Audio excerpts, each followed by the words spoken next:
헷갈려가지고. 제가 아까 너 혹시 둘이 뭐 썸이 있는 거 아니야? 그랬더니 제가 질색을 생겼어. 제가 도시락을요. 제 진짜 정색하고 세한테 욕할 수도 있을 거예요. 아 진짜? 그런 거. 네. 제가 만날 바에 여자분입니다. 뭐라고? 제가 만날 바에 여자분입니다. 너무한 거 아닌가? 자 여기 봅시다. 여기 파트만 좀 마무리할게요. 섭섭산중에도 없는 마을이 여긴 있습니다. 이진 사이길 고래뚝 그 너머 강기슭에서도 보이지 않습니다. 이렇게 됐습니다. 그죠? 섭섭산중에도 없을 정도는 어떤 마을인가요? 더 깊이 있는 마을이에요. 아주 오지죠. 아주 외진 마을에 허방다리를 드러내면 그죠? 허방다리 다른 뜻이 나와있었거든요. 짐승 따위에 잡히네 풀을 먹이죠. 구덩이. 그러니까 구덩이 속에 있는 정도의 마을. 신기한 마을 같은데. 어쨌든 인간 사회에서는 거의 보이지 않는 공간처럼 되어 있습니다. 그죠? 일반적인 사회에서는 보이지 않는 마을이고요. 자, 공간이 이렇게 나오죠. 마을이 크게 나와 있고 갱속 같은 마을, 꼴깍 아주 산골짜기 마을이에요. 꼴깍하고 음성사기어죠 이런 것도 해가 노루꼬리 같은 해가. 그러니까 산은요, 산이 깊을수록 해가 빨리 져요. 알죠? 왠지 알겠지? 사방이 산이니까 어떻게 돼? 해가 빨리 지겠죠, 당연히. 아, 그렇잖아. 평지면 잘 이해 안 되지? 야, 산과 산 사이에 이렇게 예를 들어서 이런 데 마을이 있는 경우는 자, 해가 뜨면 해가 늦게 떠요. 왜냐면 해가 이렇게 뜰 거 아니야. 그죠? 뜨다가 어디에 와야 해가 보여? 이 산의 각도를 넘어가야 보일 거 아닙니까? 그죠? 그래. 그러니까 평지는 여기서부터 보이는데 산은 이렇게 돼야 보이는 거예요. 굉장히 깊은 산이라. 질 때도 어떻게 돼요? 요 각도를 지나가면 해가 안 보이기 시작하는 거예요. 그러니까 해가 빨리 지는 거지. 그러니까 하루가 길어 짧을 수밖에 없죠. 해가 늦게 뜨고 해가 빨리 진단 말이야. 산에는. 노루꼬리 해가 지면 그걸 노루꼬리 해라 그래요. 시간의 흐름에 따라서 이제 시간 작품이 전개되죠. 그러니까 딱 지고 나면 공당은 여기 마루를 말해. 마루. 지금 우리 현대식 집에는 없죠. 거실 같은 거. 거실인데 바깥쪽으로 어떻게 돼 있어? 안 막혀 있는 거. 안 막혀 있는 걸 마루라고 그래. 공당 또는 마루라고 그래. 공당에 불을 켜줘. 콩깍지처럼 흐리지 외딴집. 자, 아주 외딴 마을인데 그 외딴 마을에서도 어떤 집이 있는 거야? 외딴 집이 하나 있는 거야. 그 집에 누가 살아요? 밤 저녁 늦게까지 불이 켜져 있습니다. 그 집에 할아버지 혼자 살아요. 이 외딴 집 노인이 삽니다. 긴 밤에. 할아버지는 뭘 느낄까? 외로움. 그렇지, 외로우신 거예요. 잘 봐, 외로운 할아버지가 있죠. 그럼 여기는 보세요. 처음에 마을 전체를 보여주죠. 그 다음에 외딴 집을 보여주죠. 그 다음에 다시 뭘 보여줘? 창문을 보여주고 창문 안으로 들어가서 이제 할아버지를 보여주는 거야. 그럼 시선이 어떻게 되지? 멀리에서 가까이로 가지. 이걸 뭐라 그래? 원경에서 근경으로 가게 되고 이러면 어디에다 초점을 맞추게 돼요? 그 할아버지한테 이렇게 초점이 맞춰져 가는 거야. 줌 땡기듯이. 이해돼? 이걸 초점하라 그래. 이해돼? 산을 보여주다가 쫙 땡겨가지고 여기 사이에 여기 집이 조그마한 게 있는데 요 집을 이렇게 키워서 이렇게 보여준 다음에 다시 이 집에서 뭘 보여줘? 창문을 이렇게 키워서 쫙 보여준 다음에 그 안에 있는 할아버지를 보여주는 거지. 그럼 시선이 뭐 한다? 이동하는 거. 원경에서 어디로 가? 근경으로 가고. 이 마지막에 등장하는 사람에게 초점이 맞춰지는 거죠. 이해돼? 이해되니? 홀로 잠에 깨어 출출한 나머지 물을 깎기도 하고 고구마기를 깎다. 바람도 없는데 신압으로 풀려 내리는 집단. 집 오라기의 설레임을 듣습니다. 이렇게 있습니다. 이거 좀 이해를 해보세요. 이거 약간 이거 원래 수업할 때 약간 불을 끄고 해야 돼. 여기가 지금 외딴 집이야. 외딴 집 할아버지가 혼자 살아. 할아버지가 주무시다가 깨가지고는 새벽에 저기 물을 깎아요.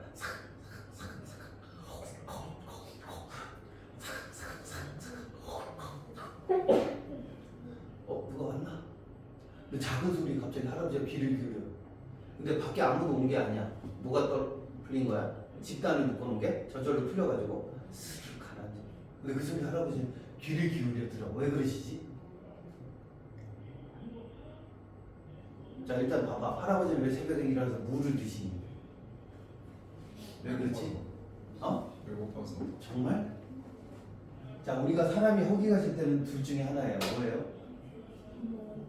배가 고플 때도 허기가 지지만 진짜로 배가 고플 때 아니 뭐야 외로울 때 심리적으로 허할 때 할아버지는 좀 허하신 거야. 혼자 있으니까 외롭잖아. 그래서 물을 드셔. 그럼 밖에서 이렇게 지푸라기가 이렇게 풀리는 소리에 왜 귀를 기울이시지? 누군가 왔는데. 그치. 공부 좀 해. 공부하면 잘하겠네. 경험이 많아요 이런 사람들. 이거 다 이해하잖아요 그죠? 아니 밖에서 무슨 소리가 들리는 것 같아. 그럼 왜 그렇겠어요? 누가 왔나 봐. 할아버지 기대감에 이해돼? 설레하면서 그 소리를 듣는 거야. 근데 실제로 와요 안 와요? 안 와요. 안 와요. 근데 귀를 이렇게 기울였는데 밖에서 무슨 소리가 들려?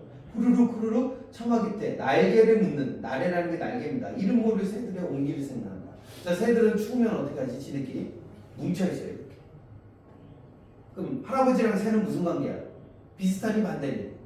반대죠? 아니 새들은 추우면 지들끼리 많이 비벼가고 있는다니까? 근데 할아버지 혼자서 문을 깎고 먹고 있는 거잖아. 외롭죠? 그죠? 그리고 할아버지는 결국엔 아무도 보지 않고 밤에 다시 잠을 청하세요. 근데 누우시면 할아버지가 기침 많이 하시잖아. 막 이러고 한참을 기침하시다가 주무신단 말이야. 그때 뭐가 울리기 시작해? 벽 속의 귀뚜라미가 울리기 시작해. 이 귀뚜라미는 누굴 나타내는 거야? 할아버지의 그치 고독을 나타내는 거죠. 이걸 뭐라 불러? 객관적 상관물이라고 하는 거잖아. 그치? 이해돼? 이해돼? 벽이 무너져라고 울어댑니다. 감정이 기법에 객관적 상관물. 자 그때 작가가 다시 봐봐 앞에 봐봐. 이렇게 아까 막 이렇게 초점 맞춰서 할아버지한테 갔다가 다시 이걸 싹 지우면서 어디로 가요? 집 밖의 풍경을 이렇게 보여준다. 근데 여기에 뭐가 끼는 거야? 달무리가 이렇게 껴요. 이렇게. 달무리가 달빛에 반사돼서 하얗게 된 달무리가 쫙 이렇게 지나가는 장면이 끝내. 어떤 느낌인가요? 밝아요? 좀 쓸쓸해요? 쓸쓸해요. 그치 쓸쓸한 느낌. 밖에 심지어 뭐가 내려? 눈이 내리기 시작합니다. 눈이 이렇게 떨어지죠. 장면으로 되겠습니다. 지난번에 말씀드렸죠. 이미지로 끝을 내면 뭐가 남는다? 여운이 심하게 남게 됩니다. 소리로 끝내든 시각으로 끝내든 이해되지? 할아버지의 고독감을 여운 있게 남겨놓은 거. 아주 잘 쓴 작품이라고 저는 생각해요. 박용래 월운이라는 작품인데 마치 한 폭의 뭐야? 그림을 그려내듯이 시를 쓰는 거야. 이런 걸 이미지즘 시라고 그래. 그지? 이거 제일 잘 쓰는 사람이 김광균이라든가 이런 사람인데 박용래 월운도 굉장히 잘 쓴 작품이라고 저는 생각을 해요. 군더더기 없이 잘 썼어요, 이건 진짜. 그지? 그냥 본 거를 자기 그림 그리듯이 설명하는 묘사기법을 쓰는데 잘 썼습니다. 그래서 전체적으로 좀 마이너스죠. 고독감이 전체적으로 자리 잡고 있고. 근데 약간 느낌이 어떠냐면 김광균 시인 같은 경우는 굉장히 그림으로 따지면 파란색 계열을 많이 써요. 그래서 약간 우울한 느낌의 그림이 그려지는데 아까 보면 모가빛 같은 게 나오죠. 모가빛은 무슨 색깔이야? 약간 노란색 등 있죠? 왜 등도 왜 이 형광등이 약간 차가운 느낌이 들잖아. 알지? 이게 밝을수록 어때요? 차갑죠? 근데 모가빛의 느낌의 시를 썼어요. 그 말은 무슨 말일까? 좀 따뜻한 시선이 있는 거예요. 누구의? 화자의 따뜻한 시선이. 이해돼? 화자가 노인을 바라보면서 차갑게 보지 않고 어떻게 봐? 냉정하게 보는 게 아니라 좀 따뜻한 연민의 시선으로 이렇게 보는 시야. 그래서 시가 상황은 별로 좋진 않은데 따뜻한 느낌을 좀 줘요. 시가 잘 보시면 이해되시죠? 약간 느낌이 다를 거야. 김광균의 시를 보시면 더 좋은데 지금 여기에는 없어서 이따가 아마 한 작품 있을 것 같아요. 그렇다 이렇게 보시면. 그래서 제가 감정에다 짚어놨습니다. 느낌의 시가 아닌 이런 시는 이제 누구의 감정이 드러나? 할아버지의 고독감도 드러나지만 이제 화자의 어떤 연민 같은 감정이 좀 드러나요. 따뜻한 시선이 있다 이렇게 보시면. 그다음 내 어린 날 이런 건 이제 익숙하죠? 언제를 회상하는 거야? 어린 시절을 회상하는 거죠, 그죠? 아슬한 하늘에 뜬 연같이 바람에 깜빡이는 연시같이 내 어린 날 아스프라. 이게 김광균 시네. 김영란이구나. 김광균 시가 하나 있었는데 없었네. 1학년 거랑 섞여서 그런가 봐요. 제가 기억이 잘 안 나서. 김광균의 시를 하나 보면 좋은데 다음에 시간 되면 제가 말씀드릴게요. 내 어린 날 아스랄 하늘에 뜬 연같이 바람에 깜빡이는 연실같이 내 어린 날 아슴풀. 아슴풀이란 뭐냐면 어슴푸레하다 이런 뜻입니다. 어렴풋하게 기억나는 거. 그치? 정확하게 또렷하게 기억나는 거 아닌데 어린 시절 기억이 났어요. 그때 하늘이 어땠어요? 파랗고 끝없고 편편한 연실이 조매롭고, 그러니까 연을 날리고 있었던 거예요. 근데 연실이 어때요? 조매롭다는 말이 튼튼하지 않고 약간 약해진 상태를 말해요. 그럼 이제 어떻게 되지? 바람 세게 불면 연 끊어져요. 그래서 흰 연 그새 높이 아실아실 떠돌다 내 어린 날 바람이 일어서 끊어지던 날에 연이 이렇게 떠있다가 바람 끊어져가지고 내가 막 울었던 기억이 나요. 엄마 아빠 부르고 울다. 잘 봐. 엄마 아빠를 부르면서 울었어요.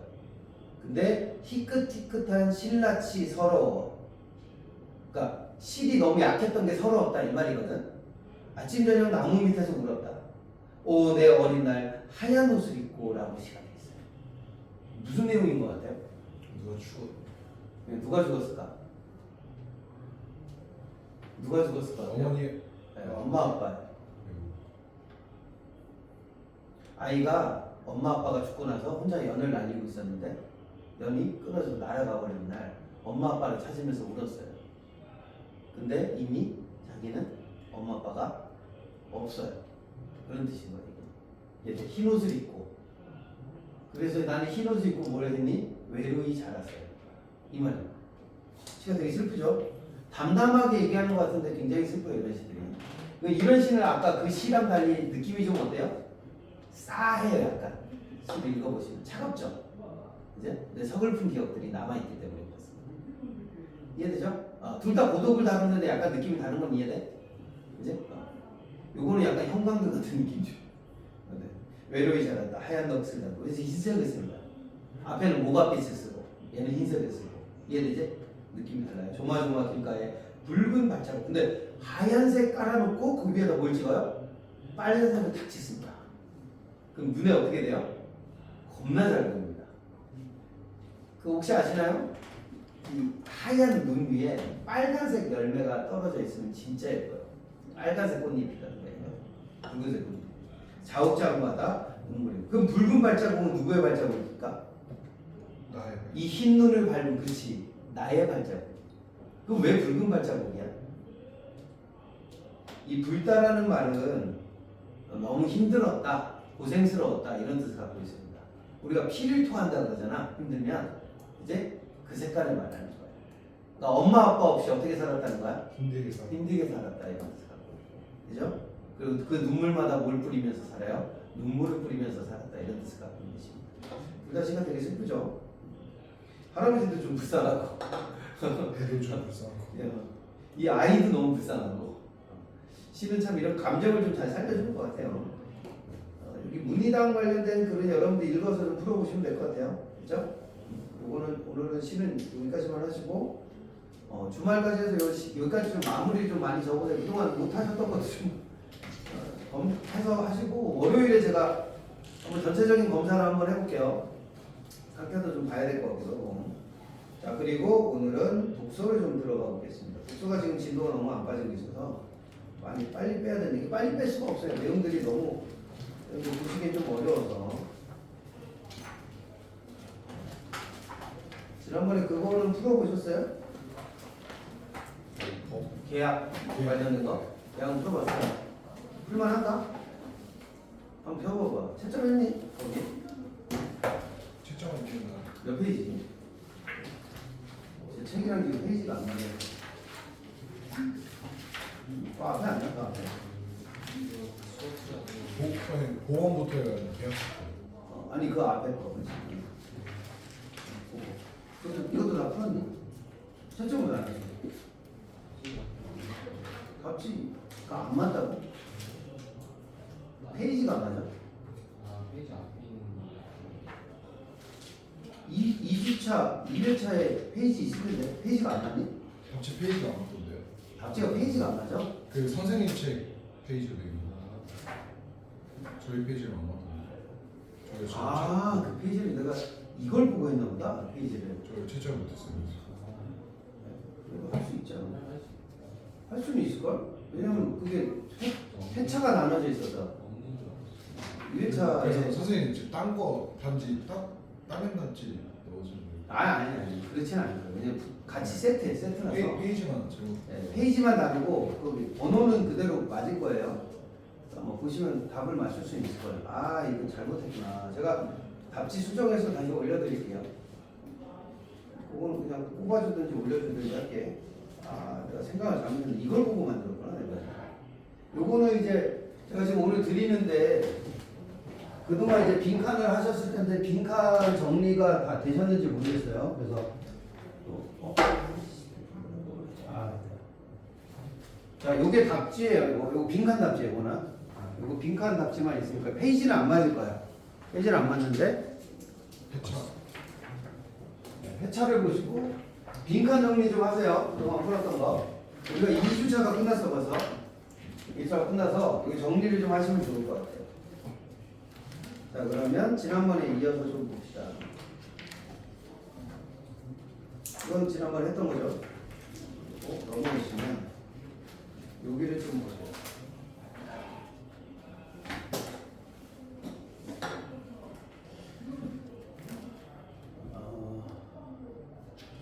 이게 제가 문제를 같이 풀어드렸어야 되는데 잘못했네. 일단 지문 설명만 먼저 해드리고 제가 월요일에 문제를 조금 다시 설명해드릴게요. 오답 정리하면서 일단 풀어 오셔야 원래는 이 수업할 때는 여러분들 먼저 풀고 제가 채점한 걸 좀 보고 수업을 하는데 요새 그게 잘 안 되고 있어서 과제를 딱 맞춰서 해야 될 것 같아요. 자, 여기 보시면 질문을 하고 있습니다. 물건을 사용하고 있는 사람이 그 물건의 주인일까? 라고 물어봤어요. 읽어오셨죠, 다? 안 읽었네? 그리고 여기 아유, 이게 뭐라고? 읽어봐, 좀. 숙제로 여기를 하라고 안 했니? 이번 숙제 쌤이 문제 안 보내셔가지고. 아, 문제를 안 보냈구나. 네. 아니, 오늘 설명할 때 그럼 집에 풀어봐. 야, 물건을 사용하고 있는 사람이 그 사람 주인일까? 왜냐면 이게 문제가 조금 어려울 거예요. 문제가 어려워서 좀 풀어보셔야 되거든요. 물어봤죠? 문답법이죠, 그죠? 특별한 방법은 아니고. 그럼 누가 물건을 사용하고 있는 주인이 아니야? 대답이 근데 특이하게 나왔어. 점유란 이렇게 나와요. 소유를 말하지 않고 뭘 말해? 점유를 얘기하는 거야. 점유란 물건에 대한 사실상의 무슨 상태? 지배 상태인가라는 게 있고 소유라는 게 있어요. 소유는 뭐예요? 사용 수익 처분할 수 있는 권리를 가진 상태. 그래서 따라서 점유자와 소유자가 일치하는데 이게 답이라는 거야. 자, 그러면 뭐가? 물건을 사용하고 있는 사람이 주인인가? 예스야 뭐야? 노라는 뜻입니다. 옛날에 우리 아버지가 제가 요새 자꾸 옛날 생각이 나요. 내가 나이를 먹었나 봐. 옛날 생각이 나는데 우리 아버지가 집에서 셰퍼드를 키우셨어요. 시골인데. 셰퍼드가 되게 독일 품종의 좋은 개잖아요. 근데 그 개가 한번 말씀드린 적이 있는 것 같은데 그 개가 아버지 외에는 말을 안 들어요. 근데 아버지가 이렇게 묶어놓고 하는데 아버지가 좀 이렇게 그냥 땅에다가 우리 집 앞마당이 흙이었으니까 흙마당에 흙에다가 그냥 말뚝을 이렇게 박아서 거기다 묶어놓는 거야. 근데 이 새끼가 힘이 너무 세가지고 말뚝이 뽑혀요. 그리고 집 대문이 열리면 동네를 막 뛰어다녀. 그 시골 동네 알죠? 그 검정고무신에 나오는 것처럼 이렇게 동네 집들이 다 1층 집만 잔뜩 있는 동네에 애들이 앞마당에 와서 많이 놀아. 그러니까 그 동네 그 길거리. 공터 있잖아요. 네. 도라에몽 같은 데 보면 나오는 공터 같은 데 있잖아. 근데 애들이 다 모여가지고 딱지치기 하고 막 이러고 논단 말이야. 근데 이 새끼가 등장하는 바람에 다 집을 뛰어들어가요. 동네에 사람이 없어요. 어른들도 막 저거 할 정도로 애가 무서웠어요. 그래서 동네에서 항의도 막 받고 그랬는데 아버지 말고 그 할머니의 말을 들었어요. 왜냐면 밥은 할머니가 주셨어요. 우리 외할머니가. 제가 어릴 때 외할머니가 우리 집에 와서 생활하시면서 이제 아버지랑 엄마가 일을 나가시면 집에 나를 외할머니가 돌봐주셨거든요. 근데 밥은 할머니가 주셔. 그러니까 얘가 밥 주는 사람한테는 충성하더라고. 우리 아버지는 그냥 자기 주인인 건 알고 있고, 왜냐면 사올 때 우리 아버지가 사왔으니까. 근데 아버지가 바쁘시니까 걔를 잘 못 돌보니까 할머니가 돌보고 싶어요. 근데 우리 외할머니, 우리 아버지한테 장모님인 거야. 장모님이 항상 밥을 주시니까 걔가 우리 할머니를 따라요. 그래서 할머니가 뭐라 하면 듣고 그래서 우리 할머니만 컨트롤할 수 있어. 아버지랑 둘이 컨트롤할 수 있어. 하는데 얘가 계속 사고를 치니까 할머니가 너무 귀찮으신 거야. 아니 노인네가 가서 데려오는 것도 너무 힘들고 이 새끼도 등치가 크니까 얼마나 힘드니 그지? 맨날 밥 챙겨주는 것도 너무 힘들고 그래서 개장사한테 팔아버리셨어요. 셰퍼들이 자 그렇게 보면 봐봐. 사실 소유자는 누구예요? 우리 아버지인데 그잖아. 사용수익 처분할 수 있는 건 원래 우리 아버지야. 근데 개장수가 집에 왔는데 아버지는 안 계시고 우리 할머니만 집에 계신데 누가 봐도 걔가 우리 할머니 따라. 그럼 누가 봐도 뭐야? 개주인처럼 보이잖아요. 그러니까 우리 할머니가 사용수익 처분을 하신 거야. 팔아버리셨어요. 왜 그럴 수 있냐면 우리 할머니가 점유자이기 때문에 그래요. 거의 할머니가 데리고 있으니까 걔를. 이해돼? 그러니까 개주인도 우리 할머니가 뭐라고밖에 생각이 안 들어. 소유자인 것처럼 착각이 될 수도 있다는 거죠. 그러니까 소유자와 점유자가 일치하지는 않는 거예요. 원래 우리 할머니가 파시면 안 되는데 팔아버리셨어. 귀찮다고. 5,000원에 팔아요. 5,000원. 이 개가 셰퍼드는요 최소한 그 당시만 해도 아버지가 얼마에 사오셨는지 모르는데 시장 가서 좋은 개를 사오신 거잖아요. 셰퍼드 품종이 있는 거니까. 제가 보기엔 못해도 5만 원에 사오셨을 거야. 그 당시 5만 원이면 지금 50만 원이에요. 그러니까 50만 원에 사온 개를 그것도 어릴 때 데려와서 이만큼 키우는 개는 더 비싸요. 원래 새끼일 때도 3, 40만 원씩 하거든요. 품종적으로. 근데 그걸 우리 할머니가 요즘 돈으로 5만 원에 팔아버린 거야. 그걸로 저는 짜장면을 얻어먹었던 기억이 납니다. 아버지가 갔다 왔는데 너무 황당해 하셔가지고 화도 못 내고 장모님이니까 화도 못 내고 속으로 끙끙 앓으셨던 기억이 나요. 그래서 요새 만약에 제가 이제 시골에 가서 살게 되면 제가 학원 강사를 이제 몇 년이나 할지 모르지만 하다가 제가 좀 주식이 대박이 터져가지고 이제 일을 더 이상 안 해도 되면 좀 시골에 가서 살고 싶거든요. 단독주택. 단독주택은 안 살 거고 요새 그냥 한 달씩 빌려서 살면 된대요. 그래서 제주도에도 한번 살아보고 싶고 뭐 남해도 가보고 싶고 저는 서해도 가고 싶고 동해도 가고 싶고 그런데 갈 때 이제 얘를 데려갈 거예요. 데려갈 아이를 하나 키울 건데 처음에는 진돗개를 키울까 뭐 여러 가지 고민을 했어요. 고민했는데 요즘 드는 생각은 셰퍼드를 키우고 싶어요. 그 어릴 때 그 기억이 너무 제 마음속에 남아 있어가지고 제 추억이잖아요. 두 분 다 돌아가셨어요. 저는 이제 아버지도 돌아가셨고 제 나이가 되면 이제 부모님이 돌아가시는 나이가 돼갑니다. 이제 우리 아버지 좀 일찍 돌아가셔가지고 어릴 때 돌아가신 건 아니고 30살에 제가 30살 초입 무렵에 돌아가셨어요. 그리고 외할머니가 더 오래 사셨어요. 95세까지 사셨으니까 장수하셨어요. 근데 외할머니는 저는 외할머니에 대한 추억이 되게 많은 사람이라 그래서 외할머니도 돌아가셨어요. 그러니까 두 분 다 안 계세요. 그래서 제가 이제 두 분하고의 접점이 있었던 셰퍼드를 키우고 싶은 건가 봐. 내가 어릴 때 추억이 남아있어서 그런지 몰라도 셰퍼드 보면 자꾸 옛날 생각 날 것 같긴 한데 셰퍼드를 한 마리 키우고 싶어요. 새끼 때부터 이렇게 한 마리 키워보고 싶은데 엄청 좋은 품종이라고 또 들었어요. 제가 충성심도 높고 원래 군견이잖아요. 군용개로 키웁니다. 그렇습니다. 어쨌든 그래서 그게 좀 아쉬워요. 그러니까 5,000원에 팔려 나간 그 아이 너무 불쌍해. 자, 그다음 보세요. 물건을 빌려 쓰거나 보관하는 것을 포함해서 물건을 물리적으로 지배하는 상태는 뭐라 그래요? 직접 점유. 자, 넘어올 때 잘 봐. 점유를 두 개로 나눴어요. 직접 점유가 있고 뭐가 있어? 간접 점유 두 개로 나눕니다. 그죠? 그래서 여기 보면 물건을 빌려 쓰거나 보관하는 사람도 역시 뭐야? 그 물건에 반환을 청구할 수 있는 권리를 가진 사람도 사실상의 뭐를 한다? 지배를 한다. 그러니까 지배하는 자가 둘인 거야. 막히만가? 이 말 못 알아듣죠? 뭐 알아? 몰라. 알지. 있어. 알지. 체인소맨에 나오는 마키마라는 여자 주인공인데 그 여자가 지배의 악마를 갖고 있거든요. 사람들을 막 지배해. 어쨌든 그 셰퍼드에 대한 지배자는 누구예요? 직접 점유자와 간접 점유자 둘 다 지배한다고 볼 수가 있다는 거야. 무슨 말인지 돼? 소유자인 우리 아버지가 뭘 갖고 있니? 사용수익 처분을 할 수 있는 그렇죠. 근데 아버지가 안 데리고 있었어요. 그러니까 아버지는 간접점유 상태에 있는 거예요. 이해되시죠? 실제 소유자는 아버지니까, 그죠? 그러니까 할머니한테 저 장모님 저 제 개 좀 데려가겠습니다. 그럼 아버지는 언제든지 뭐 할 수 있어요? 개를 가져갈 수 있는 사람인 거죠 원래는, 그죠? 근데 우리 할머니가 어때요? 우리 할머니는 뭐야? 거의 개를 데리고 계셨기 때문에 직접 점유자인 거예요. 이해되니? 지난번에 얘기한 대로 법적 관련된 거 보면 뭐가 제일 중요하다고 그랬죠? 용어들이 되게 중요하다, 그죠? 근데 용어들이 무슨 관계를 갖는지 꼭 보셔야 돼요. 둘 다 점유에 해당이 돼요. 점유는 뭐 하는 기능이 있어요? 소유자를 공시하는 기능이 있대요. 자, 그럼 내가 물어보자, 다시. 이렇게 되면, 이제 봐봐. 우리가 알고 있던 소유자라는 개념이 좀 다르게 느껴지죠? 그럼 소유자는 뭐예요? 소유권을 갖고 있으면서, 간접 점유를 그치, 간접 점유를 해도 되고, 아니, 뭐 해도 돼요? 직접 점유해도 되죠. 우리 아버지가 우리가 개를 갖고 있으면 그냥 소유자인 거잖아요.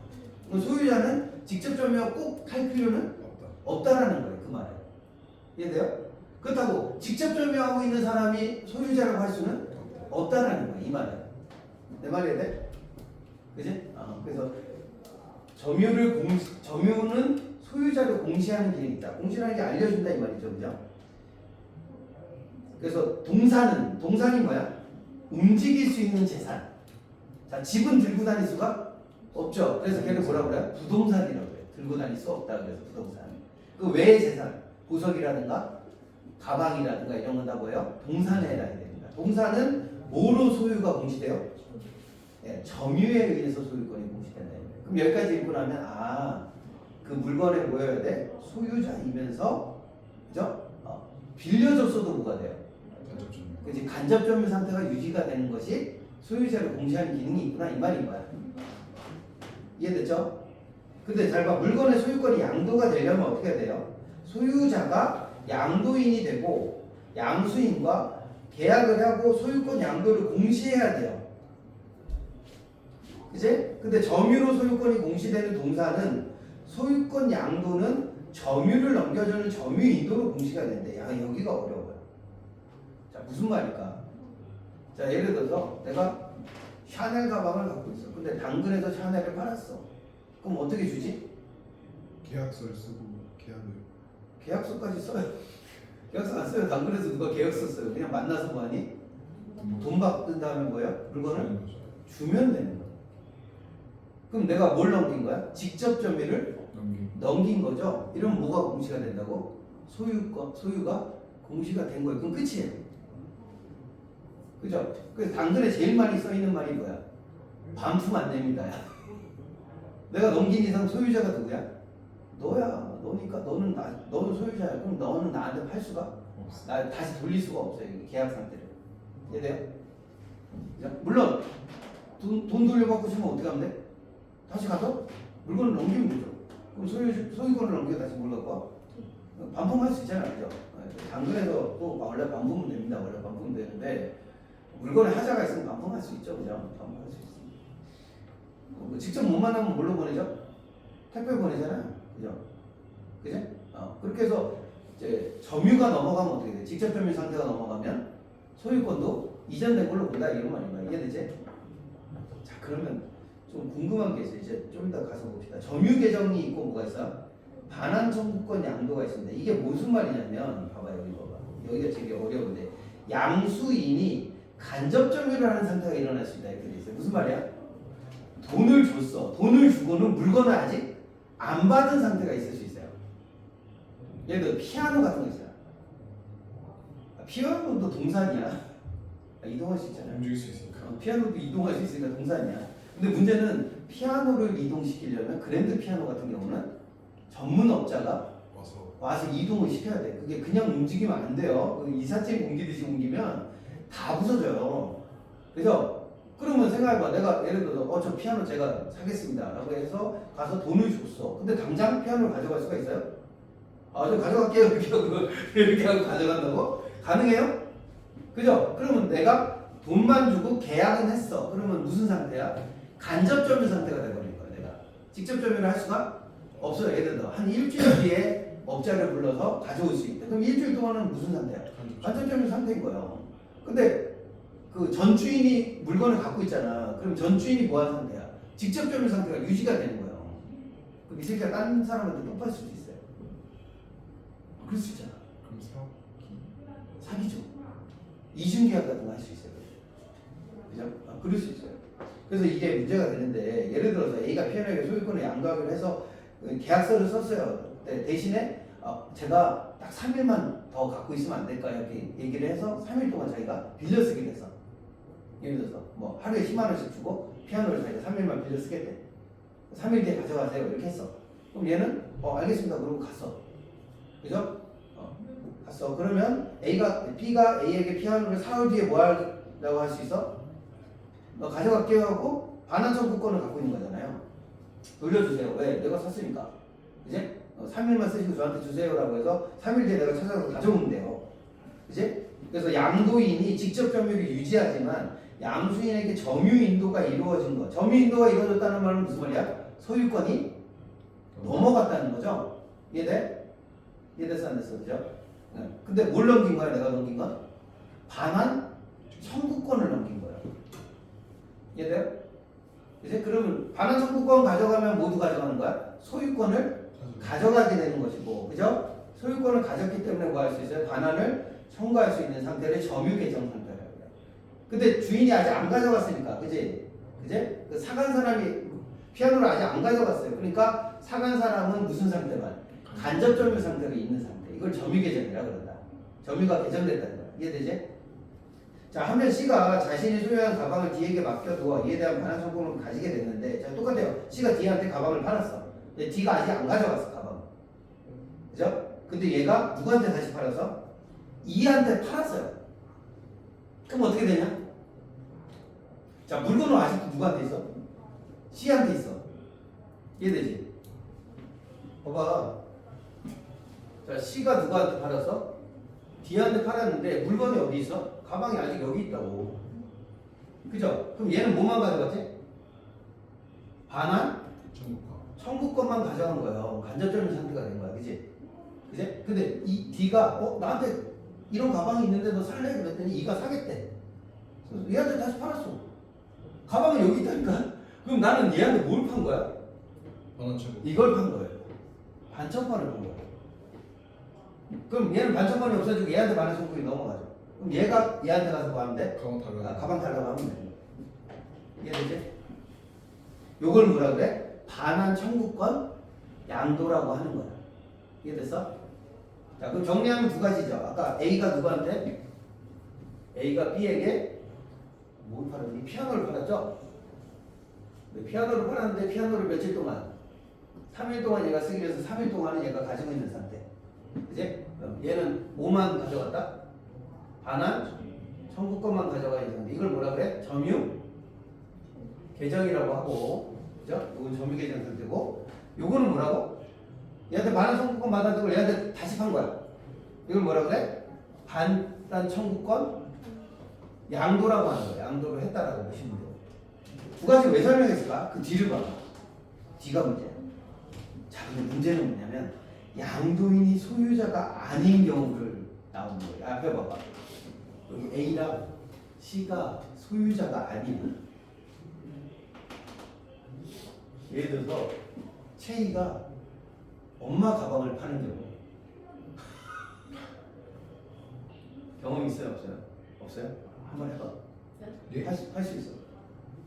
아니 같이 집에 사니까 괜찮나? 교육적으로 굉장히 문제가 있네.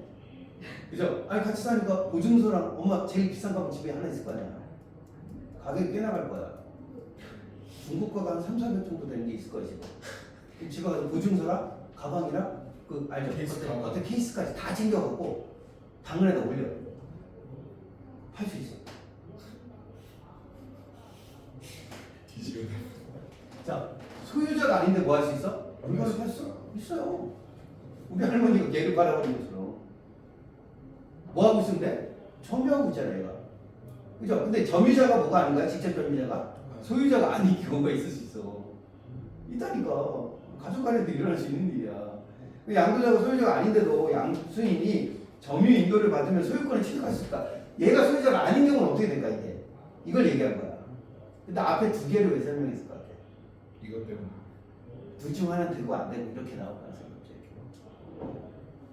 이렇게. 얘네 계속 가봐. 점유로 공시되는 동산의 경우 양수인이 충분히 주의를 했는데, 자 물건을 사러 왔는데 아니 뭐 보증서랑 다 있어, 케이스까지 다 있고 흠집 난 것도 다 알아. 아 여기 좀 흠집 있으니까 제가 한 10만 원 빼드릴게 뭐 이런 말까지 해. 그죠? 그냥 그래. 아 그러면 깜빡 속지. 내가 어떻게 알아 그거까지. 그지? 누가 샀는지. 얘네 엄마 가방인지 지 가방인지 어떻게 알아. 아 물론 19살짜리 여자애가 막 샤넬 가방 들고 오면 그거는 자기 거 아니까 그게 없지만, 그죠? 아, 좀 싼 거 들고 오면 괜찮잖아요. 그죠? 팔을 수 있죠. 집에 있는 거 슬금슬금 팔아먹을 수 있는 거야. 돈 급하면 그렇게 하라고. 엄마 몰래. 아빠 것도 팔 수도 있어요. 근데 아빠 거 차는 안 돼요. 차는 등록증이라는 게 있어서 못 팔아요. 알죠? 등록증 이름이 바뀌어 있어서 못 팔아요. 근데 가방에 등록증이라는 게 없어요. 겁나 비싼 가방은 등록증 있겠지. 에르메스 이런 건 한 개 2천만 원씩 하니까 그런 등록증이 있어야 될 것 같아 내가 보기엔. 근데 법적으로는 없어요. 가방은 자동차처럼 등록증이 없어요. 그래서 점유로 공시되는 동산의 경우 양수인이 충분히 주의를 했는 대로 양도인이, 그죠? 물건 판 사람이 소유자가 아님을 알지 못한 상태로 계약을 했어요. 근데 여기 봐봐. 뭐가 나왔니? 여기 체크해. 이거 되게 중요한 단어가 나왔네. 뭐가 나왔니? 점유인도라고 돼 있잖아. 보여? 점유인도로 뭐가 됐어? 점유인도로 공시를 했다면 이라는 말이 나오잖아요. 그치? 봐봐. 예를 들어서 이 사람이 이 사람한테 점유를 인도했어요. 공시를 했어. 점유인도 공시를 했다는 게 무슨 말이야? 가방을 가져가서 뭐 했어? 가방을 넘겼어. 케이스랑 보증서랑 다 넘겼어. 그치? 이해돼? 그래서 됐어요. 점유가 인도가 됐어. 그러면 양수인이 뭘 취득해? 소유권을 취득한다. 잠깐. 점유인도가 뭐였지? 물건을 안 넘기고 뭐만 한 거야? 물건을 안 넘기고 반청권만 가져간 거죠? 이 두 개가 점유인도잖아. 그래. 점유인도 했잖아, 그치? 점유인도가 두 가지잖아, 그치? 그럼 물건을 안 가져가. 물건은 여기 있는데 얘가 뭐만 가져가?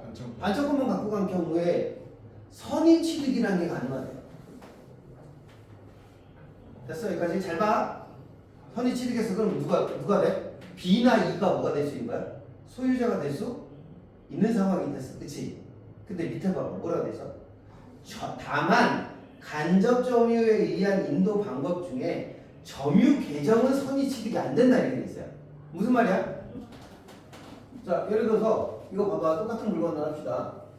자, A가 가방을 가져가서 이거 엄마 가방인데 엄마 가방을 이 사람한테 팔았는데 가방은 한 3일 있다 주기로 했어. 그럼 이 사람이 반청권을 가져갔지, 그치? 그럼 엄마가 그 사실을 알고 이 사람한테 가서 계약을 취소하자 그러면 어떻게 될까? 취소가 돼.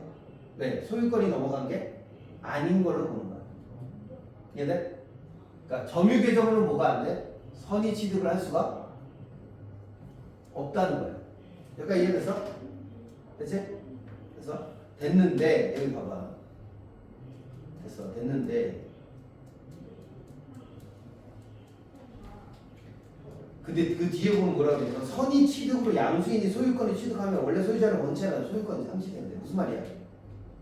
야, 잘 생각해봐. 무슨 말이야? 선의 취득해서 소유권을 얻게 되면 소유권이 상실되는데 무슨 말이야? 자, 이거예요. 얘 봐봐. 딸내미가 가가지고 엄마 가방을 누구한테? 다른 사람한테 팔았어. 근데 걔가 다른 사람한테 또 팔았어. 반청권만 계속 넘어가. 이걸 반환청구권이 안 되죠. 이해되지? 자, 이렇게 되면 어떻게 될까? 소유권이 넘어가. 이 경우. 이 말이야. 그러니까 반환청구권이 안 됐을 때는 뭐가 넘어가? 소유권을 이전하게 돼. 그럼 이때는 엄마가 이를 찾아가서 계약을 취소하자 그래도 못해요. 취소가 안 된대. 이때부터. 그렇게 팔고 싶으면 넘긴 다음에 걔한테 빨리 딸이한테 팔라 그래. 그럼 이제 엄마가 찾을 수가 없어. 이거 진짜로. 왜? 법에 그렇게 돼 있으니까. 이유가 뭘까요? 자, 이라는 사람은 아무것도 모르고 이 물건을 산 거잖아, 그렇죠? 그치? 그러면 이 사람은 당연히 이게 정상적인 계약일 거라고 믿고 샀을 거 아니야. 그래서 계약을 우선시 해주는 거야. 계약의 안정성이라는 게 있잖아. 그죠? 그럼 이 사람이 이 가방 가지고 다음날 결혼식장에 가려고 수백만 원짜리 가방을 샀는데 갑자기 주인이 오더니 가져가 버리면 이 사람은 어떻게 해요? 돈을 돌려받는 게 문제가 아니잖아. 그죠? 내가 당장 써야 되는데 못 쓰게 돼서 그럼 불편해지는 거예요. 굉장히 상황이 복잡해지는 거니까. 그게 뭐 가방이면 모르겠지만 피아노 같은 경우는 더 심각하잖아. 제 말이 되시나요? 이해돼요? 근데 정말 중요한 연주회가 있고 내가 거기에 쓰려고 고가의 피아노를 샀는데 갑자기 주인이 오더니 소유자가 아닌 사람이 팔았으니까 안 됩니다고 가져가 버리면 안 돼요. 예. 나머지 사람도 엄청 불편해지는 거죠. 그럼 이 넘긴 사람도 문제가 되고, 그지? 이 사람도 곤란해지고 이렇게 되는 거. 제 말이 되시나요? 이런 경우는 그러니까 제가 보기에 당근은 엄마가 가서 찾아올 수 있다 이 말이야. 왜? 당근은 그 사람이 아직 물건을 안 가져왔으면 엄마가 계약을 뭐 할 수 있어? 취소하고 돈만 돌려주면 되는 문제지만 만약에 얘들 이런 경우가 언제일 것 같아요? 중간에 전문업자들이 끼는 경우야 이게. 그지? 전문업자가 이 사람한테서 중고 물품을 산 다음에 다시 누구야? 다른 사람한테 팔아버리면 물건을 되찾아올 수가 없게 되는 거예요. 왜냐면 그건 거래가 이루어지는, 그죠? 당근처럼 직거래가 아니고 어떤 거래들이 이루어지기 때문에. 자, 문제는 우리 딸내미나 아들내미가 가방만 팔아먹는 게 아니라 집도 팔아먹을 가능성이 있기 때문에 집이나 자동차, 아빠 자동차 팔아버리면 돼, 안 돼? 안 되죠. 그래서 고가의 물건들은 뭐가 있어요? 등록증이라는 게 있어요. 자동차나 항공기 같은 경우는. 이해되지? 그래서 그거는 다른 사람이 팔 수가 없습니다. 부동산은 더더구나 팔 수가 없게 돼 있어요. 등기라는 게 있어가지고 뭐 그렇게 돼 있다. 이해되시나요? 동산의 경우는 특이하게 반청권 양도를 통해서 소유권이 이전이 됐을 때 선취득이 가능해져 버린다. 이런 문제가 있어요. 이해되시죠? 아마 중고 물품 거래 때문에 생긴 것 같아요. 어렵나요? 설명하니까 안 어렵지. 실제 풀어보시면 어려워요. 엄청 길게 설명해 줬죠. 자, 조금 더 어려운 걸 하나 봅시다. 이제 지금부터 푸시는 지문들은 정말 수능 지문들이 나오기 시작할 거예요. 진짜 미쳐버리는 지문들이 있어요. 이게 아주 유명한 지문이죠. 아시나요? 이 무슨 관계? 처음 보시나요? 전에 보신 적 있는 분 없어요? 여기가 왜 어렵냐면 명제가 등장하는 글은 다 어려워요. 기본적으로 논리적 관계만 따져야 돼요. 얘도 좀 볼게요. 여기 제가 제목을 개념의 연결이라고 했는데 왜 개념의 연결인지 보실게요. 자, 두 명제가 모두 참인 것도 모두 거짓인 것도 가능하지 않은 관계를 무슨 관계라고 그래요? 모순 관계라고 그래요. 예를 들었는데 예시가 P와 나P야. 잘 이해가 되겠어요? 좀 제가 예시 좀 바꿔드릴게요. P, 나P가 있어요. 명제가 이런 겁니다. 자, 황쌤은 남성이다. 이게 P야. 그럼 나P는 뭐지? 여성이다. 황쌤이 여성이다. 자, 이렇게 되는 거예요. P와 나P. 그럼 P와 나P가 무슨 모순 관계예요, 그죠? 그죠? 사람은 뭐밖에 없어? 남성 아니면 여성밖에 없어도 이런 얘기하면 무슨 얘기하냐면 선생님 중간도 있어요. 이런 얘기한다니까. 저도 직접 봤어요. 제가 20대 초반 때 그날 친구들하고 술을 많이 먹고 아침에 이제 그 이태원에 있었어요. 이태원에서 아침에 라면이나 먹을까 하고 해장 하려고 집을 찾고 있는데 저 앞에 너무나도 뒷모습이 아름다워. 키도 크고 너무 늘씬하시고 머릿결이 너무 좋으셨어요.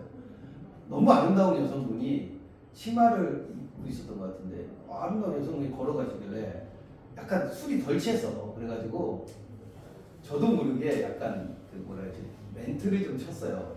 가서 저기 혹시 밤새신 것 같은데 커피라도 한잔 하실래요? 어떻습니까? 이렇게 멘트를 쳤는데 돌아보는데 수염이 이렇게 가득 있어요. 어제 면도를 한 지 한참 한 열 몇 시간 정도 지나면 이게 시커멓게 되잖아요, 그죠? 저도 아침에 항상 면도를 하는데 이 꼭 끝나는 수업 정도 되면 이렇게 수염이 그 사이에 자라가지고 약간 꼼꼼, 약간 이런 느낌의 형이 계시더라고요. 형인데 뭐를 지향하시는 거야? 성을 바꾸고 싶어 하시는 형이었어요. 트랜스젠더라고 그러죠. 트랜스젠더. 젠더형인데 젠더형이 아직 이제 시작한 지 얼마 안 되셨나 봐요. 그래서 호르몬 주사를 얼마 안 맞으셔서 이제 알죠? 대충 아시나? 네. 남성에서 여성으로 바꾸려면 그 호르몬을 계속 주기적으로 맞아줘야 되는데 여성 호르몬 주사를 맞아줘야 되죠.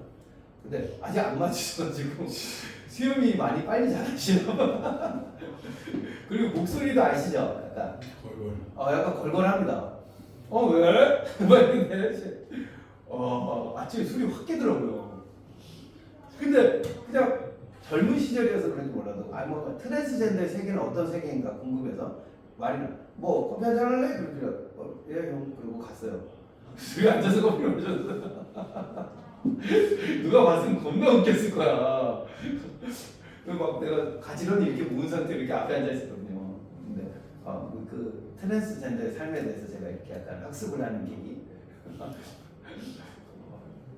도저히 그 형하고는 뭐 연인 관계를 맺긴 힘들더라고요. 아무리 본인은 여성이라고 주장을 하지만 싫어요. 수염이 이렇게 나 있는데 통하는 줄 알았어요. 어쨌든 뭐 사람 대 사람이니까 대화를 하고 좋게 헤어졌는데 형이 전화번호 달라는 거 안 주고 우리 다음에 한 번 더 만날래? 막 이러면서 무섭더라고요. 다음번에 만나면 뭘 당할지 모르겠어. 그래서 도망쳤는데 형 아니요 그냥 좋은 추억이었어요 형님 안녕. 그래서 그런 기억이 나요. 그러니까 안 돼요. 그게 중간은 없어요. 남성 아니면 여성인 거예요. 제가 보기에 아무리 젠더라지만 제가 보기엔 그 형은 분명히 남성이었어요. 본인이 여성이라 생각하지만 내가 보기엔 육체적으로 남성이었어요. 그렇지 않습니까? 그렇죠. 준성 있지 않아요? 그 생년대체가 아니 없어요. XXY로. 그거 상으로 그런데 어찌됐건 나오면 네 남성 아니면 여성이에요. 네. 중간에 없다고 제가 확인을 해봤는데 없어요. 그리고 좀 상식적인 것만 얘기하자. 없어요 중간에. 그래서 이건 무슨 관계예요? 그러니까 황쌤이 모이면서 남성이다를 만족시키면서 여성이다를 동시에 만족시킬 수는 없어요. 그리고 여기 보세요. 내가 남성이면 한쪽이 참이면 어떻게 돼요? 반드시 한쪽이 거짓이 되는 관계는 무슨 관계예요? 이해됐죠? 그래서 P와 나P는 모순 관계다 이렇게 되죠. 그래서 P와 나P가 모두 참인 것은 가능하지 않은 것을 무모순율이라고 해요. 모순율이라는 건 존재하지 않는다. 아까 얘기했던 중성은 존재하지 않는다는 얘기를 하고 있어요. 근데 문제가 이거예요. 다보탑은 경주했다. 또 여기서 물어봐요. 혹시 인피니트 워 말고 그 다음에 나온 게 엔드게임이죠? 그건 봤어요? 봤어요. 헐크가 거기 에인션트 원 만나는 장면 알아요? 그 노란색 옷 입은 빡빡이 아줌마 알아요. 알아요? 네. 봐서 한번 제이야. 아이씨 공감대를 형성할 수가 없네. 알아요. 봤어요. 그 장면을 안 봤단 말이야. 그냥 안 봐도 되거든. 멀티버스는 알지? 알죠. 제이야 멀티버스는 알지? 멀티버스는 몰라? 그것도 평행세계 이론에서 다른 세계가 있다고 이런 거 몰라? 그건 너의 또 다른 아이가 저쪽 세계에 있다고 이런 거 그건 알아요? 그럼 봅시다. 자, 다보탑이 경주에 있다는 말이 있어요. 이런 걸 명제라 그래. 다보탑은 경주에 있죠? 네. 지금 우리가 살고 있는 세계. 자, 예를 들면 우리가 지금 살고 있는 세계를 W1이라고 해봅시다. W1의 세계에서는 다보탑이 어디에 있어요? 경주에 있어요. 맞죠? 네. 근데 다보탑이 어디에 있을 수도 있어요? 서울에 있을 수도. 개성에 있을 수도 있대. 내가 기억. 개성에 있는 세계가 있을 수도 있고요. 그게 뭐야? W2예요. 그럴 수 있죠. 예를 들어 신라가 어디에다가 수도를 세웠으면 개성에다 세웠으면 개성에 다보탑이 있을 수도 있었던 거예요. 가능성이 있는 거예요. 이거를 그럼 무슨 세계라고 그래요? 평행세계. 이걸 가능 세계라고 해요. 가능세계. 이건 무슨 세계라고 그래요? 이건 무슨 관계라고 그래요? 자, 단어가 두 개가 나온 게 보이죠? 그래서 무슨 관계와 무엇의 관계? 가능 세계 관계라고 해요. 미안한데 앵글 안에 다 들어오는 게 안 들어가요. 안 들어와요? 네. 카메라 틀어야겠네.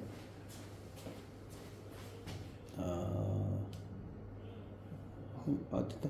이 정도. 불안했어. 뭔가 느낌이. 자, 근데 보세요. 무슨 관계? 근데 얘는 무슨 관계가 아니래요. 무슨 말이야? 다르다는 거예요. 무슨 관계가 뭐는 같지 않다. 가는 세계는 다르다 이거. 그게 이제 그 영화를 보셨으면 훨씬 편한데 거기 보면 이제 노란색 빡빡이 그 도사가 하나 나오죠. 에이션트 원이라는 그 엄청난 마법사가 나오는데 그 마법사한테 타임스톤을 빌리러 가요. 헐크라는 애 알아? 초록색 그 덩치 큰 애가 걔가 그 임무를 맡고 갔어요. 갔는데 에이션트 원이 거절합니다. 왜 거절하죠? 만약에 네가 초록색 돌입니다. 타임스톤을 지금 가져가 버리게 되면 그죠? 지금 내가 살고 있는 W1에서는 타임스톤이 없어지게 돼요. 그죠? 그럼 W1은 여기서 갑자기 이런 세계가 생기는 거야. W1의 세계가 생기는데 W1의 세계는 타임스톤이 없는 세계가 발생이 되고 여기서 갈라져 나온 이 세계는 뭐야? W2인데 여기는 타임스톤이 있는 세계로 갈라지게 된다는 거야. 이해돼요?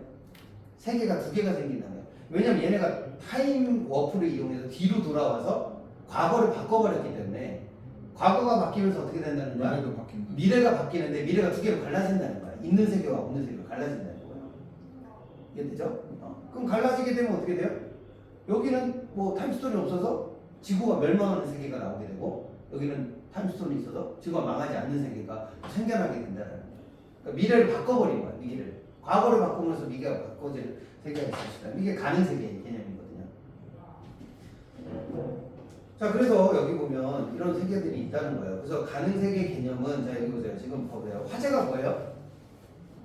잘 보셔야 돼. 이게 조심하셔야 될 게 뭐냐면 모순관계가 중심화제가 아니야. 이 글은 뭐가 중심화제야? 가는 세계예요. 그럼 왜 여기서 모순관계를 얘기했을까? 예, 봐봐. 이 개념을 이 글을 설명하면서 중간중간에 쓸 거라는 뜻이거든요. 그래서 어려워요.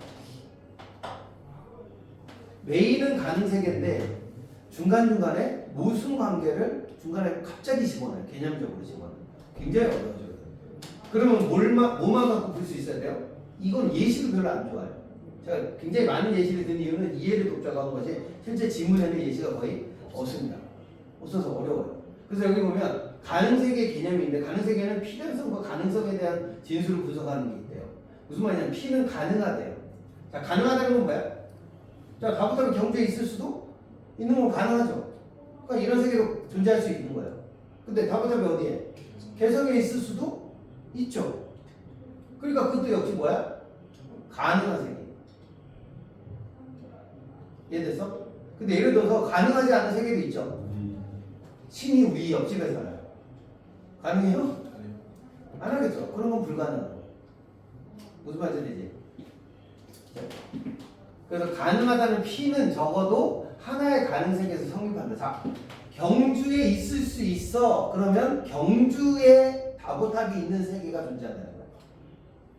이해돼? 적어도 한 개의 경주에 다보탑이 있는 세계는 존재한다라는 게 가능 세계 개념이야. 그래서 알죠? 멀티버스가 막 500 몇십 개인가 뭐 수천 개인가 뭐 그렇잖아. 가능한 건 다 존재하는 거죠. 자, 그 다음에 P가 필연적이야. 필연적인 건 뭐야? 모든 가능 세계에서 성립해야 된대요.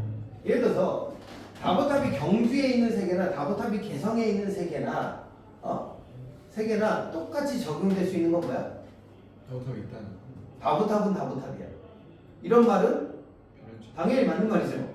다부탑이 지금 다부탑이 다른 거예요? 아니죠? 그러니까 그건 필연적으로 뭐한 말이야? 맞는 말이야. 그럼 이 세계를 가든 이 세계를 가든 어때요? 다 성립이 된다는 거지. 이해됐어? 됐어 안 됐어? 만약 Q이면 Q이다. Q이면 Q이다는 당연히 100% 맞는 말이죠. 그죠?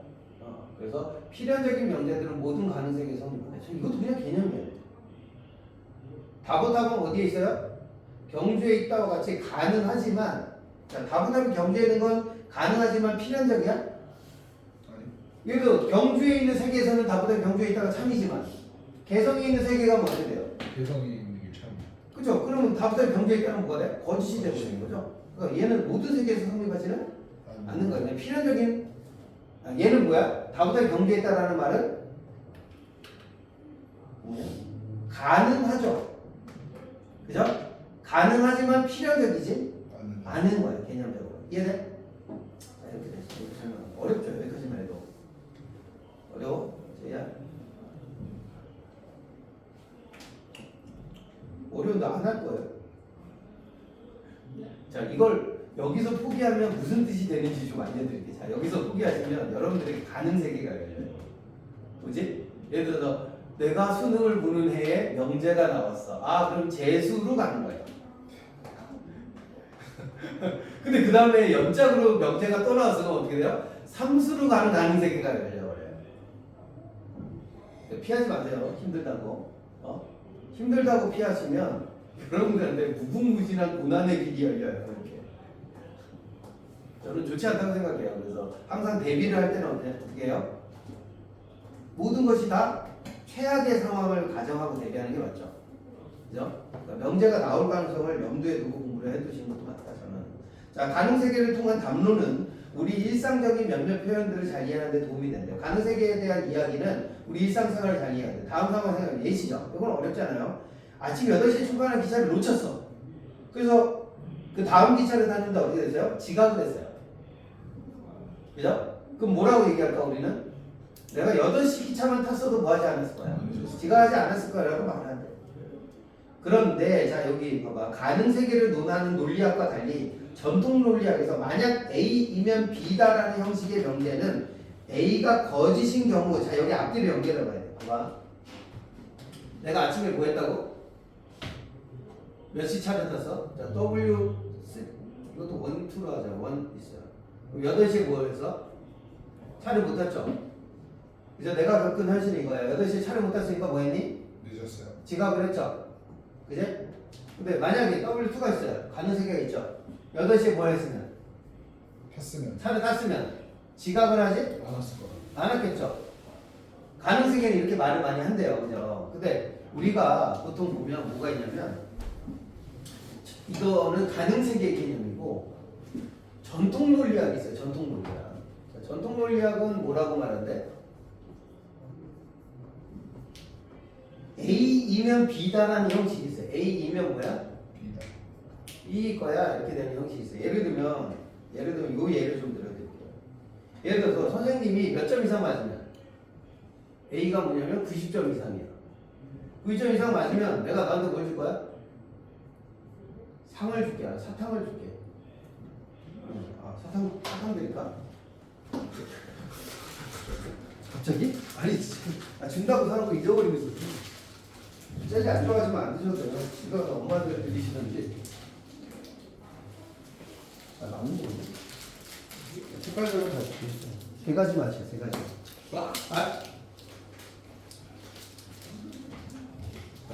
주황색을 안 주니? 색깔 많이. 일어나기 힘들다, 자, 내가 니네 90점 이상 내가 사탕을 줄게 이렇게 했어. 근데 예를 들어서 내가 90을 1번 예를 들어서 90점 이상을 못 맞았어요. 그럼 사탕을 안 줘도 되죠? 맞죠? 그래? 그럼 약속을 지킨 거잖아. 90점 이상이면 사탕을 줄게. 근데 90점을 못 넘었으니까 사탕을 안 줬어. 그럼 선생님이 잘못한 거니? 아니죠. 이건 참이죠. 근데 만약에 니네가 예를 들어서 두 번째 보세요. 90점을 못 맞았는데 내가 사탕을 줬어. 그래도 땡큐 아니야? 아니 당연히 90점을 못 넘어서 사탕을 줬다고 해서 이게 거짓이에요. 왜 거짓이 아니지? 일종의 너무 그치, 넘으면 준다고 그랬는데 안 주면 그게 거짓이지만 90점을 안 넘었으니까 줘도 그건 센 마음이시고. 그러니까 이것도 참이에요. 즉 무슨 말이야? 전통 논리학에서는 봐봐. 앞에 있는 A라는 전제가 거짓이 된 경우는 그지? B가 뭐가 되든 뭐야? 상관이 없이 다 참이 돼요. 이런 말이에요. 이해돼? 돼? 안 돼? 네? 근데 전통 논리학이 있는데 여길 봐봐.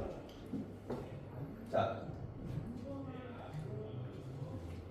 여기 나와 있는 가능 세계에서는 만약에 A 봐봐. 내가 기차를 탔다면 여전히 지각을 했다고 주장을 안 해요, 우리가. 그죠? 그래, 안 그래? 그제? 내가 8시에 기차를 탔어. 그럼 지각을 안 했을 거야 라고 말하지. 나는 8시에 기차를 탔다면 지각을 했을 거야. 이렇게 말하는 사람은 잘 없잖아. 그럼 전통 논리학과 다르지. 아까 봐봐. 야, 앞에 봐봐. 요게 실제죠. 내가 못 탔잖아. 그럼 얘는 거짓이지, 지금. 8시에 기차를 탔다는 것 자체가 뭐야? 거짓. 거짓이죠?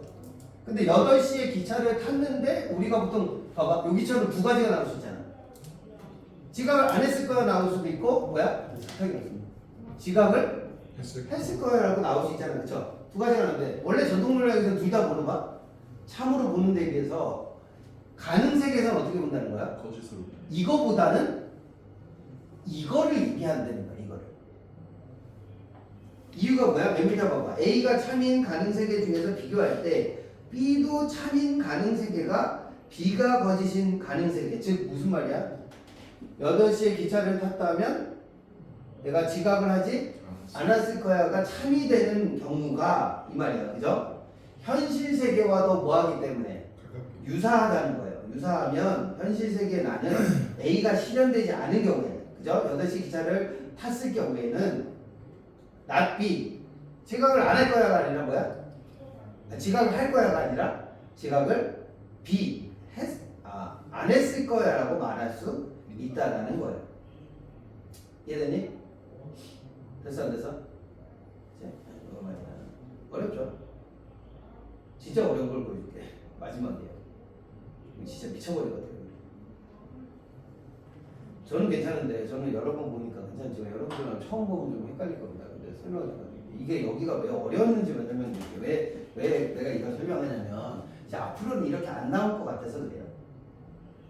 그러니까 수능에서 국어를 어렵게 내려고 독서를 어렵게 내려고 정말 말도 안 되는 걸 하나 끌어다니는데 이게 뭐냐면 여기 자 가능세계는 성질이 네 가지가 있어요. 첫 번째 뭐예요? 일관성. 일관성은 뭐예요? 가능하지 않으면 그것이 성립하는 가능세계는 없어요. 그죠?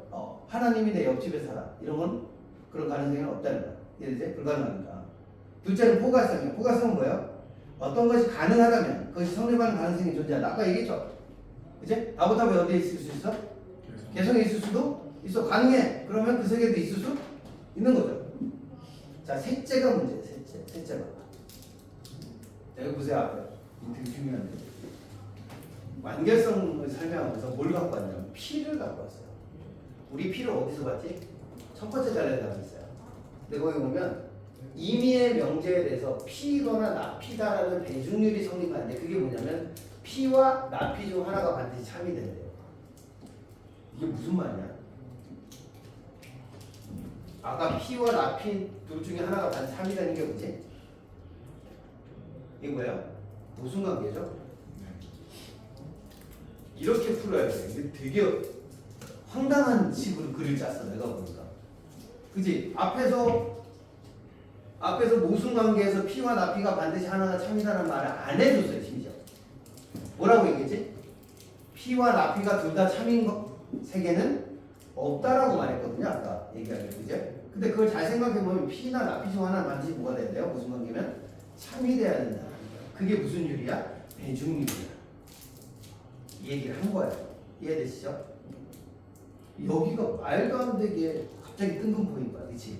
그럼 첫 번째 단락과 연결해서 여기를 이해해 주셔야 되는 문제가 생겼어요. 그래서 앞에다 모순 관계를 설명한 거야. 그리고 이따가 문제 풀어보시면 알게 될 거예요. 모순 관계를 어떻게 쓰고 있는지를 보시게 될 텐데 거기가 더 어려울 겁니다. 그건 다음 시간에 제가 설명드릴게요.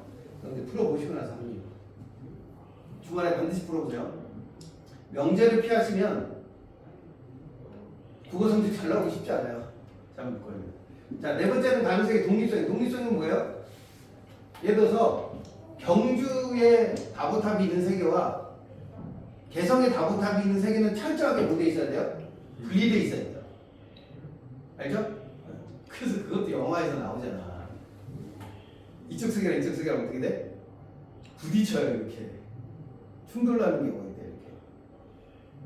그 저기서 나오는데 뭐지? 닥터 스트레인지가 제3의 눈을 쓰는 바람에 이쪽 세계가 이쪽 세계가 충돌을 하다 그런 개념인데 그거예요. 멀티버스에서 그러니까 체이가 또 다른 체이를 만나는 거야. 스파이더맨 그런 거 있잖아. 스파이더맨도 똑같이 나와. 그게 멀티버스 개념이에요. 그래서 멀티버스 개념은 어떻게 돼? 다른 세계는 절대로 서로 만나면 안 되게 돼 있는데 그걸 막 뚫고 들어가서 만나버리면 이제 세계가 꼬이는 거죠. 그런 붕괴 현상이 나타난다고 해요. 말도 안 되는 소리 같은데 모르겠습니다. 실제로 있는지 없는지 잘 모르겠고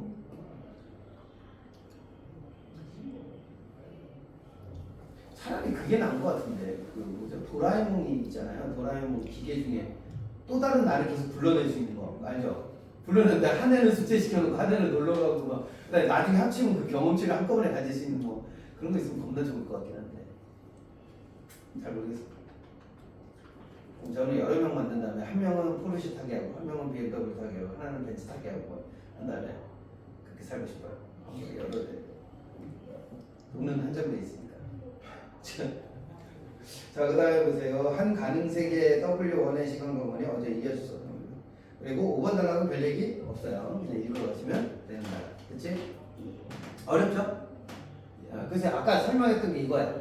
앞에 나와 있던 모순 관계라는 개념을 마지막 단락 전, 그러니까 네 번째 단락에 있는 배중률이라는 개념하고 연결시켜 놨다는 거야. 거의 목품이다, 이렇게 되면. 그리고 보기 박스에 또 있어요. 가서 풀어보세요. 한번 해보세요. 재밌어요. 재밌다기보다는 머리가 좀 아플 것 같긴 한데 그렇습니다.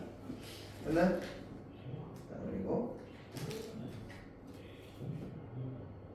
시간이 너무 많이 남았네. 10분이나 남았네.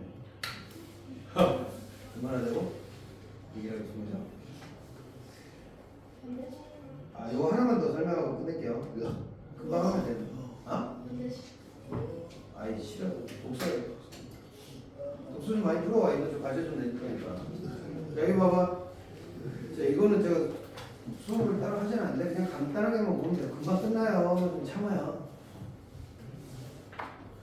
이렇게 날로 불러도 질병을 유발하는 병원체 뭐가 있어요? 자, 여기 체크하면서 보세요. 세균, 진균 뭐가 있어?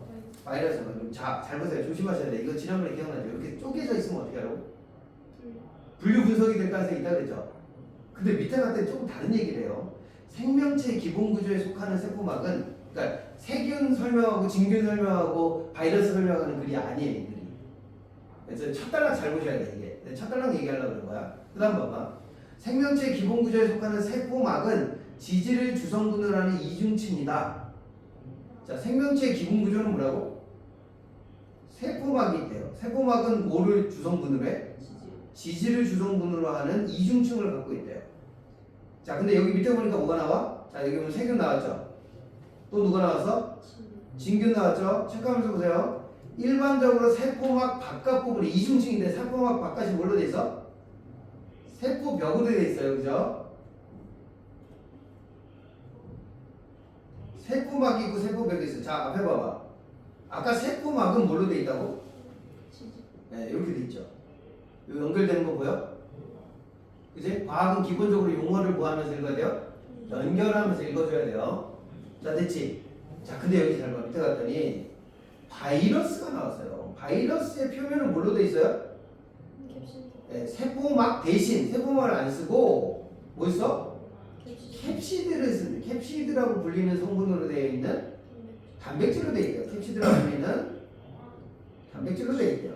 캡시드가 있고 얘는 단백질로 되어 있어요. 그래서 바이러스의 뭐에 따라, 자, 이 문장이 되게 중요합니다. 바이러스의 뭐에 따라? 종류에 따라 캡시드 외부가 지질을 주성분으로 하고 피막으로 덮이는 경우도 있다. 자, 그럼 몇 종류가 있는 거야? 종류가 몇 종류니? 아니야. 세 종류. 세 종류야. 자, 첫 번째는 뭐야? 세포막이 있고 바깥쪽에 뭐가 있는? 세포벽이 있는 세균이나 진균이 한 종류예요. 이해돼요? 자, 여기 나누는 기준이 세포냐, 세균이냐, 진균이냐, 바이러스다? 아니에요. 뭘로 구분돼 있어? 외벽을 뭘로? 감싸고 있냐의 차이예요. 이해되죠? 그래서 세포막, 즉 지질로 돼 있는 애가 있고, 두 번째는 뭐야? 캡시드라고 불리는 단백질로 짜져 있는 바이러스가 있고, 마지막에 보면 뭐가 있니? 캡시드도 있고 지질도 있는 바이러스도 있는 거야. 그럼 종류가 세 종류인 거야. 이해돼? 됐어 안 됐어? 그럼 그 종류에 따라 뭐가 달라져야 돼? 아, 하나 더 있어. 한편 뭐가 있니? 그냥 포자라는 얘기예요. 포자는요, 그냥 겁나 세네. 뭐 상성이 없어. 그냥 세. 이 새끼 뭐 최강자야. 그냥 잘 안 뒤져. 그죠? 그래서 여기 보면 봐봐 밑에 내려가봐. 자, 아직 화제가 안 끝났어요. 그럼 세균이나 진균을 설명하는 게 아니야. 생활을 하다 보면 병원체, 얘네들이 병원체잖아요. 전염병 막으려면 뭐 하지? 방역을 해야 돼. 방역하는 게 뭐야? 항미생물 화학제라고 하는 거예요. 얘가 화제야, 그지? 그럼 잘 봐. 항미생물 화학제가 몇 개로 쪼개질까? 네. 4개로 가야지. 그치? 그럼 항미생물 화학제가 4종류인 거야. 뭐랑 관련해서? 병원균의 겉에 싸져 있는 게 뭐냐에 따라서 4종류가 된다. 이런 뜻이야. 거기에 맞춰서 뭐 써야 돼? 제품을 써야 된다. 근데 잘 봐. 밑에 봐봐. 그럼 겁나 센 걸로 다 죽이면 되잖아. 근데 사람도 죽어요. 왠지 알아? 사람도 지질로 돼 있거든. 겉에가 지질이잖아. 그죠? 그래서 여기 제일 센 애가 누구야? 포자죠, 포자. 그래서 첫 번째 나온 애가 누구냐면 멸균제. 멸균제인데 멸균제는 포자를 포함한 모든 병원체를 파괴해. 근데 문제는 뭐야? 사람도 뒤져요. 사람한테도 유해한 거. 사람도 들이마시면 어떻게 해요? 폐가 녹아내려요. 그러니까 이거는 함부로 쓸 수가 없어요. 그죠? 두 번째가 뭐야? 니은의 감염방지제인데 포자를 제외한 병원체를 참여시키는 화학물인데 얘는 감염방지제는 사람의 피부나 여기 봐봐. 여기 나오잖아. 이 문장을 잘 봐봐. 화재 잡을 때 이게 되게 중요한 거예요. 자, 소독제는 사람한테도 쓰니 안 쓰니? 써요. 그 말은 사람의 세포막이 뭘로 돼 있어? 지질 성분으로 돼 있는데 소독제는 사람의 세포, 즉 세포라고 보시면 안 돼. 뭐를 녹이지 않아?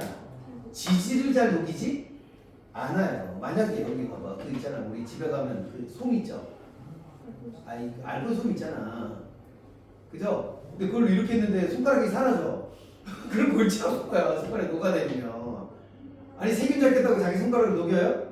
그래서는 껍질이 막 벗겨져. 막. 그럼 골치 아픈 거야. 그래서 혹시 해보시면 따갑지만 어떻게 되죠? 피부는 상하지 않게 돼 있어요. 이해되죠? 그래서 종류별로 뭐가 달라져? 대처법이 달라진다는 얘기를 하고 싶은 거야. 이해되지? 저는 무슨 얘기를 하고 싶었던 거예요? 화제를 잘 잡아야 돼, 진짜로. 그러니까 우리가 전에 읽던 거는 되게 단순해서 그냥 딱 읽으면 직관적이잖아. 아, 얘 세 개 얘기할 거야. 공룡 발바닥에 용광류 있어, 교광류 있어, 수광류 있어. 이런 거 되게 쉽잖아. 근데 이제부터는 좀 복잡해진다고. 어찌됐건. 이해되세요? 그러니까 연습을 많이 하셔야 돼요. 갈수록 어려워진다. 그거 보시면 될 것 같고, 아, 연습을 좀 많이 해야 되나 보다. 이렇게 생각하셔서 여기도 좀 풀어오시면 돼요. 여기까지 풀어오시면 됩니다. 알겠죠? 제가 문자를 다시 보내드릴게요. 왜 문자를 안 보냈냐면, 잠깐만. 설명을 잠깐 해줄게요. 알고